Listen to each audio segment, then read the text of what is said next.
Hello everyone, Grandmaster VAR Akobian here, and I'm here with my student Jonathan Maktik, and we're gonna take a look at this game from round number 7 between FIDE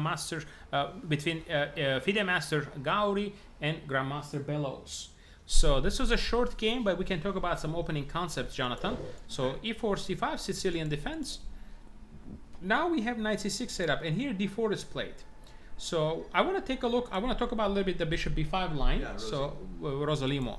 So d4 and I think what happened after e5, knight d5, d6, and this is just the tick of theory here. But the players, decided that too much theory and they were tired, so they wanted to play it safe. It's kind of low and ball-esque, but not exactly. Yeah. So the move order is different. Yeah. So basically, after d6. There's so much theory still here. Bishop g5 is possible, but what I want to talk about here is talk about that bishop b5 line, okay? Yeah. So maybe for our audience, so bishop b5 line is the Rosolimo. Yeah. So here there are a couple of different ways black can play. They can play e6 or they can play g6. If they play e6, there's a very interesting move, b3. The point being now, if you play knight g7, then they call bishop b2. Yeah, runs the race. And a6. Bishop takes c6, knight takes c6, castle.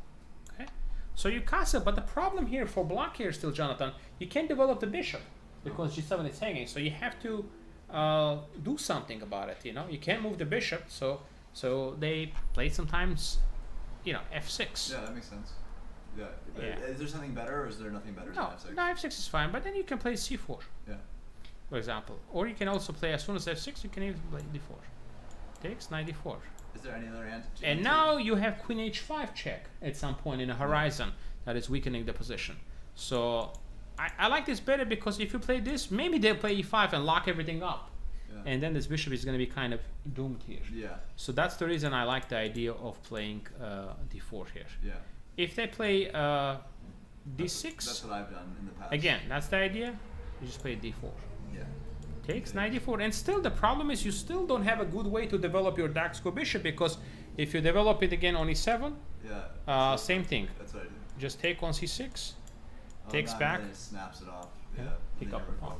So I've always just made attacks with the rook over from there and just played these weird attacks on the g5. So it's not so simple. I've even seen people sometimes play rook g8 in this position. Yeah, I've done all to those the things. to the extreme, to play like g5, exactly g4. But yeah, so I think it's a very interesting setup to play like this. Can I ask a question about the Lowenthal shape from the game? Sure. D4.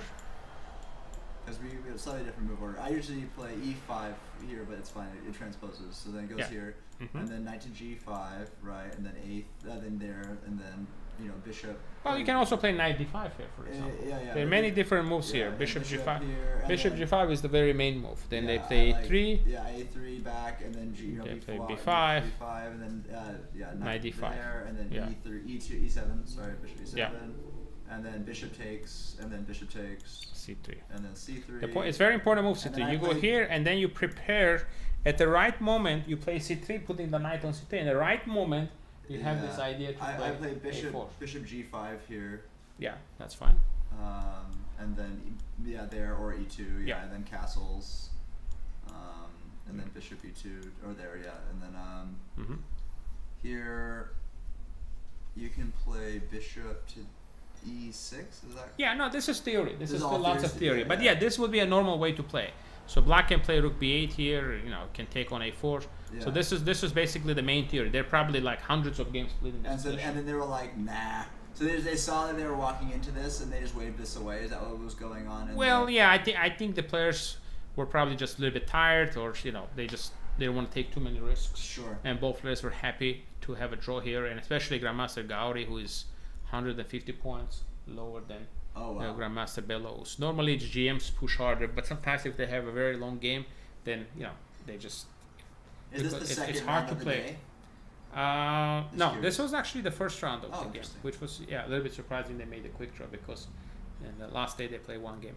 So anyway, quick game, but now we have some ideas against the Rosolimo line. Okay, b6, b3, bishop b2, and get the piece out. And let's take a look once again. You play b3 here, bishop b2, take. And there's some problems here. There have been some games where white won actually against very, very strong grandmasters. So this is something definitely to keep in mind. Okay. So F6. So F6 you play D4, and D6 you play D4. Okay. Okay. Sounds So good. and if they play like B5, you can even just play something like C4. Okay. Take back to fight for the center. I So hope you guys enjoyed this video. This was a short one, but at least we got some good concept of how to play in the Rosso Limo lines Yeah. with the B3. Hope you Absolutely. enjoyed